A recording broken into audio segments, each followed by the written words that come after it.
Hello दोस्तों, नमस्कार। हम लेके आए संविधान का नेक्स्ट पार्ट और आज हम आपको बताने वाले हैं संसद के बारे में। ठीक है, हमारी पूरी सीरीज चल रही है संसद की। अगर आप देखना चाहें तो हमारे आयुष्मान भव चैनल को सब्सक्राइब कर लें, लाइक कर लें, ठीक है, और बेल आइकन को जरूर दबाएं जिससे आपको हर हमारा एक वीडियो आपको मिलता रहे। ठीक है, पूरी संविधान संसद चल रही है जो पैट एसआई के लिए बहुत इंपॉर्टेंट रहेगी।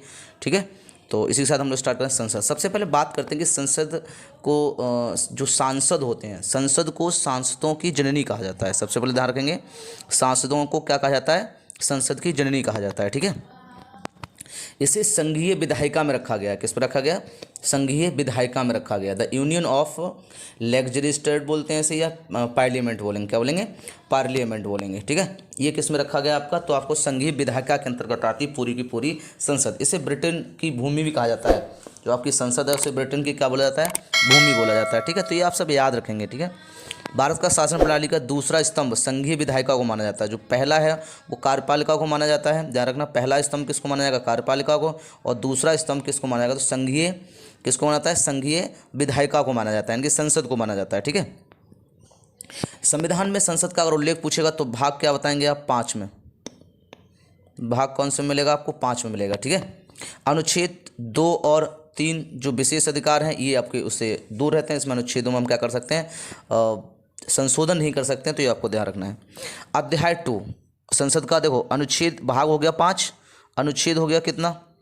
तो 79 से 123 तक किसका उल्लेख मिलता है? संविधान का मिलता है। ठीक है, ध्यान रखना। अध्याय पूछेगा कौन सा है? तो 2 और 3। अध्याय कौन सा? 2 और 3। एक बार रिपीट करिए, भाग 5 अध्याय 2 और 3। ठीक है, अनुच्छेद 79 से 123 तक क्या मिलेगा आपको? संसद का उल्लेख मिलता है। ठीक है, 79 123 तक संसद में ना उसमें रखा गया है कि राष्ट्रपति और दोनों सदन। ठीक है, तो दोनों सदन पूछेगा कि संसद के कितने सदन होते हैं? तो 2 होते हैं, राज्यसभा और लोकसभा। ठीक है, तो इस चीज़ को आपको ध्यान रखना है। ठीक है, राष्ट्रपति जो इसका अंग है, तो एक चीज़ और ध्यान रखना, संसद में अगर पूछता है कि संसद के अंग कितने हैं, ठीक है, तो कितने बताओगे आप? 3 अंग। कितने हैं? 3। कौन कौन से? राष्ट्रपति, राज्यसभा, लोकसभा। अगर आपसे पूछे संसद अंग कितने हैं तो आप बताएंगे 3। ठीक है, और अगर पूछेगा कि सदन कितने हैं, क्या पूछेगा? सदन कितने हैं, तो आप बताएंगे 2। ठीक है, यहाँ तक बात आपको समझ में आ गई होगी। तो संसद का उल्लेख कहाँ से मिला है? तो आप कहोगे भाग 5 में रखा गया, अध्याय 2 और 3 में रखा गया है। क्या रखा है? 2 और 3 में रखा गया है। ठीक है, 2 और 3 में। और अनुच्छेद कौन सा? 79 से 123 तक है। ठीक है, ये हमारे सदन, तो सदन ध्यान रखना कि इसके बारे में आपको बेसिक जानकारी आपको समझ में आ गई होगी। ठीक है, अगर पूछा था कि संसद भवन का निर्माण जो सबसे पहले हुआ था तो वो कब हुआ था? तो 12 फरवरी 1924 में हुआ था। और इसका उद्घाटन कब हुआ था? तो 18 जनवरी 1927 को हुआ था। 18 जनवरी 1927 को हुआ था। उसमें वायसराय लॉर्ड इरविन था। ठीक है, इसका प्रतिनिधित्व करने महारानी विक्टोरिया आई थी, ध्यान रखना। और संसद के जो 2 वास्तुकार थे जिन्होंने नक्शा बनाया था, नक्शा पास किया, तो एडविन लुटियस थे और सर हार्वर्ड वेकर थे। ठीक है, इन्होंने पुरानी संसद का क्या बनाया था? नक्शा तैयार किया था। ठीक है, तो यहाँ तक आपको बात समझ में आ गई होगी। आगे हम बताते रहेंगे। चलिए स्टार्ट करते हैं इसी के साथ हम लोग। पहला आता है कि संविधान के किस अनुच्छेद के अंतर्गत धन विधेयक बिल को परिभाषित किया गया है? तो ध्यान रखना किसके अंतर्गत किया गया? तो अनुच्छेद 110 के तहत किया गया। किसके किया गया? अनुच्छेद 110 के तहत किया गया। ठीक है, ध्यान रखना। ये नेक्स्ट बात कर लेते हैं हम लोग। लोकसभा अध्यक्ष अपना त्यागपत्र किसे सौंप सकता है? तो ध्यान रखना, लोकसभा उपाध्यक्ष को। जो अध्यक्ष होता है वो उपाध्यक्ष को दे सकता है, और जो उपाध्यक्ष होगा वो अध्यक्ष को अपना इस्तीफा देगा। ठीक है, किसको? लोकसभा का जो अध्यक्ष होता है वो हमेशा सदस्य के रूप में शपथ लेता है, ना कि अध्यक्ष के रूप में। ठीक है, ध्यान रखना इस बात को। चलिए हम लोग नेक्स्ट बात कर लेते हैं। संविधान के अनुच्छेद 82 के अनुसार लोकसभा की सीटों का राज्यों के मध्य आवंटन किस वर्ष की जनगणना के आधार पर किया गया? तो आप ध्यान रखना 1971 के द्वारा किया गया था। क्या किया था? 1971 के द्वारा किया गया था। ठीक है, उस टाइम पर जो सीटें रखी गई तो वो 552 रखी गई थी, जो 530 राज्यों से चुनती थी, 20 केंद्र शासित चुनती थी, और 2 इग्नो इंडियन की होती थी। जो इग्नो इंडियन की इस बार क्या कर दी गई हैं? समाप्त कर दी गई हैं। ठीक है, बात समझ में आ गई होगी। वर्तमान में 545 हैं, जिसमें से 530 जो आपके राज्यों से, 13 केंद्र शासित से, और 2 इग्नो इंडियन। अब ये 2 भी समाप्त हो गई। ठीक है, तो ये आप निर्वाचित होकर आएंगे। तो वर्तमान में लोकसभा के सदस्यों की अधिकतम संख्या पूछेगा तो 552। ठीक है, इग्नो इंडियन को चुनाव राष्ट्रपति द्वारा नियुक्त किया जाता था। ये राष्ट्रपति को कौन सा अनुच्छेद अथॉरिटी देता था? तो आपको 331 देता था। कौन देता था? 331। ठीक है, ध्यान रखना। वर्तमान में लोकसभा अध्यक्ष पूछेगा कौन है, तो ओम बिरला है। कौन है? ओम बिरला। ठीक है, ध्यान रखेंगे। भारत में लोकसभा का अध्यक्ष लोकसभा सदस्यों में ही चयनित किया जाता है। अभी हमने आपको बताया था लोकसभा में ही क्या जाता है, चयनित किया जाता है। राज्यसभा की एकांतिक शक्ति के अंतर्गत कौन सा अनुच्छेद आता है? एकांतिक शक्ति के अंतर्गत कौन सा अनुच्छेद आता है? तो आप कहोगे 249 आता है। कौन आता है? 249। ठीक है। संविधान की चौथी अनुसूची किस प्रकार के प्रावधान हैं? तो ध्यान रखना, चौथी सूची में राज्यसभा के स्थानों के आवंटन को स्थापित किया गया है, संबंधित किया गया है। ठीक है। लोकसभा में सदस्यों की अधिकतम संख्या 552, अभी हम आपको बता चुके हैं। ठीक। संविधान सभा के अंतर्गत संसद के सदस्यों के विशेषाधिकारों तथा उन्मुक्तियों का कौन सा एक प्रावधान निर्गत किया गया है? तो अनुच्छेद 105 में किया गया। क्या किया? अनुच्छेद 105 में। लोकसभा और राज्यसभा की गणपूर्ति सदन की कुल सदस्य संख्या के 1/10 संख्या से होती है। ध्यान रखना। ठीक है। और ये तभी होती है जब आपकी संयुक्त बैठक बुलाई जाती है। राज्यसभा का सदस्य बनने की न्यूनतम आयु कितनी होगी? तो आप कहोगे 30 वर्ष होगी। कितनी होगी? 30 वर्ष। ठीक है। राज्यसभा की, अगर राज्यसभा की बात करेगा कि कितनी होनी चाहिए राज्यसभा में, तो आप कितनी बताओगे? 30 वर्ष होगी। ठीक है। अगर पूछा जाता है कि ये जो योग्यता है वो किसके अनुसार रखी गई है, ठीक है, तो आप बता सकते हैं कि किसके अनुसार इसको रखा गया कि 30 वर्ष होनी चाहिए। तो ये अनुच्छेद पूछ लेता है आपको तो 83 फर्स्ट बताएंगे, है ना। और इसका कार्यकाल पूछेगा अगर कि राज्यसभा का कितना होता है, तो 6 वर्ष होता है। लेकिन इसमें 1/3 सदस्य हर दूसरे वर्ष में क्या करते हैं? अवकाश ग्रहण कर लेते हैं और बाकी चुन लिए जाते हैं। ठीक है। इसलिए कभी भी ये सदन क्या होती है? भंग नहीं होती है। इसलिए इसे ऊपर रखा गया। ये पूछे कौन सा सदन है ऐसा जो भंग नहीं होता है, तो आप ध्यान रखना। ठीक है, बात समझ में आ गई होगी। राज्यसभा की अधिकतम निर्धारित सदस्य संख्या कितनी होती है? तो कितनी होगी? 250 होती है। कितनी होती है? 250। कितनी? 250। ठीक है। तो अगर सदस्य संख्या पूछेगा तो कितनी बताएंगे? 250। तो वर्तमान में वैसे जो अधिकतम पूछा है वो आपको कितना बता देंगे? आप 250 बताएंगे। ठीक है। जिसमें से 12 जो है वो मनोनीत किए जाते हैं। ठीक है। जैसे आपके खेल से हैं, साहित्य से हैं, कला से हैं, विज्ञान, चिकित्सा, इनसे किए जाते हैं। ठीक है। तो आपको ये चीज़ आपको ध्यान रखनी होगी। ठीक है, कि किस में रखा गया है, तो आप ध्यान रखना वर्तमान में संख्या कितनी है। नेक्स्ट बात करते हैं, सदन के किस सदन का अध्यक्ष उसका सदस्य नहीं होता है? तो राज्यसभा का। कौन होता है? संसद के किस सदन का अध्यक्ष उसका सदस्य नहीं होता है? तो आप ध्यान रखना राज्यसभा। तो कौन होता है इसका अध्यक्ष? सभापति होता है, जो क्या होते हैं? उपराष्ट्रपति।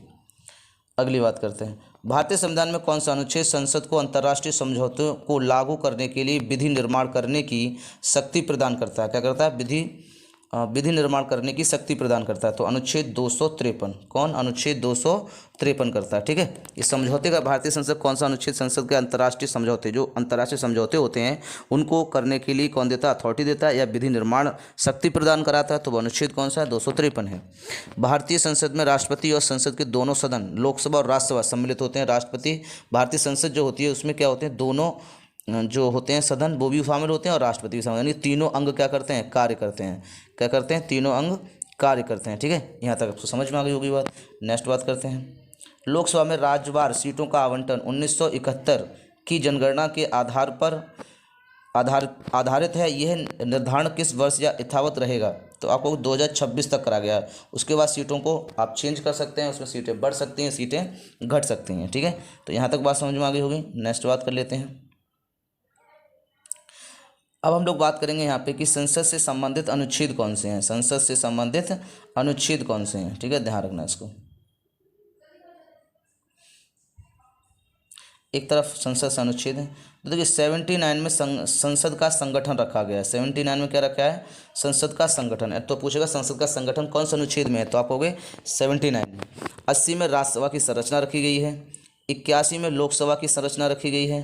82 में प्रत्येक जनगणना के पश्चात पुनः समायोजन ये रखा गया है कि जनगणना होगी उसके बाद क्या होगा? दोबारा से समायोजन होगा। 83 में संसद की सदनों की अवधियाँ रखी हुई हैं। अवधियाँ मतलब 5 वर्ष या 6 वर्ष। ठीक है, ये किस में रखी गई हैं? आपकी 83 में रखी गई हैं, अनुच्छेद 83 में रखी गई हैं।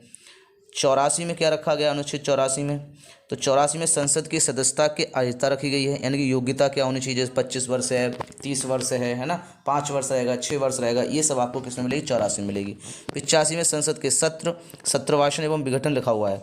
तो जो संयुक्त बैठक बुलाते हैं, ये सत्र जो आपके चलते हैं, 3 सत्र होते हैं संसद में, वो वाले तीनों किस में रखे गए हैं, तो आपको 85 में, अनुच्छेद 85 में 3 अवकाश होते हैं, 3-3 सत्र चलते हैं, 2-2 3-3 महीने के बाद में छुट्टियां चलती हैं उनकी, तो वो सत्र 85 में है। 86 की बात करते हैं तो राष्ट्रपति के सदनों से संबोधित तथा संदेश देने की अधिकार कौन से अनुच्छेद में है, तो आपको 86 में है। राष्ट्रपति दोनों सदनों को संबोधित कर सकता है और अलग से कोई अधिकार या संदेश उन्हें दे सकता है। ठीक है, नेक्स्ट बात करते हैं।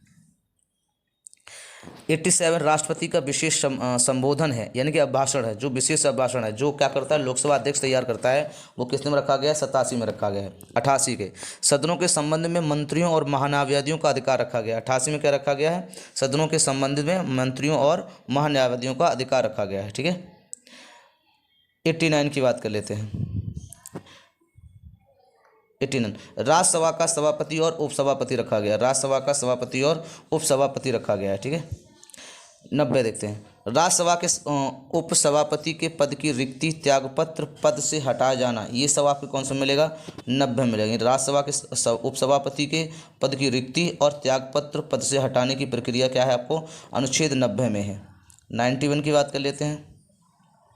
सभापति के कर्तव्य के निर्वाह अथवा सभापति के कार्य करने की उपसभापति अथवा अन्य व्यक्तियों की क्या रखी गई है, इसमें विशेषता रखी गई है। ठीक है, नेक्स्ट बात करते हैं। 92 जब राज्यसभा के सभापति अथवा उपसभापति का पद से अपना संकल्प विचाराधीन हो तब उसका पीठासीन ना होना चाहिए, ये किस में रखा गया है आपका, 92 में। 93 में लोकसभा का अध्यक्ष तथा उपाध्यक्ष 93 में, अनुच्छेद 93 में क्या रखे हैं, लोकसभा के अध्यक्ष और उपाध्यक्ष रखे गए हैं। ठीक है, ध्यान रखना, उपाध्यक्ष। 94 की बात करते हैं तो अनुच्छेद 94 में लोकसभा अध्यक्ष तथा उपाध्यक्ष पद की रिक्तियां त्यागपत्र और पद से हटाने की प्रक्रिया रखी गई है। 94 में ये आपका किससे, लोकसभा संबंधित है। नेक्स्ट बात करते हैं। 95 लोकसभा उपाध्यक्ष अथवा किसी अन्य व्यक्ति के सभा अध्यक्ष के कर्तव्यों का निर्वाह की शक्ति किसे प्रदान है, आपको 95 से। 96 जब लोकसभा अध्यक्ष अथवा उपाध्यक्ष का पद से हटाएं तथा संकल्प विचारहीन हो तब उसका पीठासीन नहीं होना चाहिए, तो ये आपका लोकसभा से संबंधित है। 96 किससे है, 96 से है। नेक्स्ट बात करते हैं। 97 सभापति व उपसभापति तथा अध्यक्ष या उपाध्यक्ष के वेतन के बारे में रखा गया है 97 में, कि दोनों में क्या मिला, जो वेतन और भत्ते हैं वो कितने में है, 97 में है। ठीक है, संसद का सचिवालय जो है वो 98 में रखा गया है, ध्यान रखना, संसद का सचिवालय रखा गया है। 99 सदस्यों द्वारा शपथ या प्रतिज्ञा रखी गई है, क्या रखी है, प्रतिज्ञा, शपथ और प्रतिज्ञा 99 में सदस्यों की। ठीक है, राष्ट्रपति कराता है, उसकी ध्यान रखना। ये 100 दोनों सदनों में मतदान रिक्तियों के होते हुए भी सदनों की कार्य करने की शक्ति तथा गणपूर्ति है ना। अगर मान लो आपके दोनों सदनों में सदस्य वैसे तो होते हैं, दोनों सदनों में मतदान है और उनकी जो रिक्तियां हैं, ठीक है, उनसे संबंधित जो कार्य हैं वो अनुच्छेद 100 में रखे गए हैं। ठीक है, ध्यान रखना। 101 की बात करते हैं। स्थानों के रिक्त होना, अगर स्थान कोई रिक्त है तो उसमें चुनाव 6 महीने के बाद हो जाना चाहिए। ये बात कहाँ रखी गई है, तो 101 में रखी गई है। किस में रखी गई है, 101 में। 102 में संसद की सदस्यता के लिए निर्धारित रखा गया है। संसद की जो सदस्य हैं वो बनेंगे तो उनके लिए क्या योग्यता होनी चाहिए, है ना, क्या रखना चाहिए, तो वो आप सबका इसमें रखा जाएगा। 103 में सदस्यों की अयोग्यता से संबंधित प्रश्नों पर निर्णय, ये किस में रखा गया, 103 में रखा गया है। 104 की बात कर लेते हैं। 104 अनुच्छेद 99 के अंतर्गत शपथ लेने या प्रतिज्ञा पहले आहत ना होते हुए भी अथवा निर्हत करते हुए भी सदन में बैठने तथा मतदान करने का दंड 104 में रखा गया है। ठीक है, ध्यान रखना। नेक्स्ट बात करते हैं हम लोग। भारत निर्वाचन आयोग संसद तथा विधानमंडल दोनों के चुनाव के लिए उत्तरदायी होगा। दोनों के चुनाव के लिए क्या होगा, उत्तरदायी होगा। कौन, भारत निर्वाचन आयोग, इलेक्शन कमीशन ऑफ इंडिया जो होगी वो दोनों का जो चुनाव होगा उससे क्या होता है, उत्तरदायी होगा। ठीक है, तो आपको यहाँ तक ध्यान रखना है। कुछ चीज़ें अगर हम आपको बताना चाहें तो ध्यान रखना, भारत की प्रथम महिला लोकसभा अध्यक्ष रही थी वो मीरा कुमार रही थी। भारत की दूसरा महिला अध्यक्ष अगर पूछेगा तो सुमित्रा महाजन। अगर पूछेगी ऐसे लोकसभा अध्यक्ष जो बाद में भारत के राष्ट्रपति भी चुने गए थे तो नीलम संजीव रेड्डी, ये लोकसभा अध्यक्ष हैं, बाद में क्या बने थे, राष्ट्रपति बने थे। ठीक है, MAS अय्यर तथा हुकुम सिंह ऐसे लोकसभा अध्यक्ष थे जो लोकसभा के उपाध्यक्ष भी चुने गए थे। ठीक है, ध्यान रखना, क्या हुआ, लोकसभा के उपाध्यक्ष भी चुने गए। MS अय्यर, नीलम संजीव रेड्डी और गुरदयाल धिल्लो, बलराम जाखड़ तथा GMC बाल योगी, ये लोग दो दो बार लोकसभा अध्यक्ष बने थे। आप नोट कर लेना, इंपॉर्टेंट रहता है, पूछ लेता है कि कौन कौन दो दो बार बने हुए थे। ठीक है, वर्तमान में अगर हम लोकसभा की सीटों की संख्या की बात करें तो सबसे टॉप पर रहता है वो यूपी रहता है, 80 सीटें होती हैं उसमें, सही है। सेकंड में महाराष्ट्र रहता है, ठीक है, और महाराष्ट्र तीसरे नंबर पे पश्चिम बंगाल, चौथे पे बिहार, पाँचवें पे तमिलनाडु रहता है। ठीक है, ध्यान रखना। और सबसे कम अगर पूछी जाएंगी तो सिक्किम, नागालैंड, उनमें एक एक होती है, त्रिपुरा में 2 होती हैं, ठीक है, मेघालय में भी 2 होती हैं। तो इनमें क्या होती हैं, 2-2 होती हैं। केंद्र शासित में अगर सबसे ज़्यादा पूछे किस में है तो दिल्ली में सबसे ज़्यादा होती हैं लोकसभा की अध्यक्ष सीटें, 7 होती हैं दिल्ली में। अंडमान में 1 होती है, ठीक है। दादर नगर हवेली जो अभी 1 कर दिया गया है उसमें 2 होती हैं, ठीक है। तो ये आपको ध्यान रखना है। तो आज के लिए हम वीडियो अपना इतना रखेंगे, नेक्स्ट जानकारी के साथ अभी संसद के साथ और मिलेंगे एक बार। तब के लिए हमारी वीडियो अगर आपको पसंद आए तो आप लाइक करें, सब्सक्राइब करें, अपने दोस्तों को भेजें ज़्यादा से ज़्यादा, ठीक है। और हमारे चैनल को सब्सक्राइब करें, बेल आइकन को जरूर दबाएं जिससे आपको हर एक वीडियो हमारा मिलता रहे, ठीक है।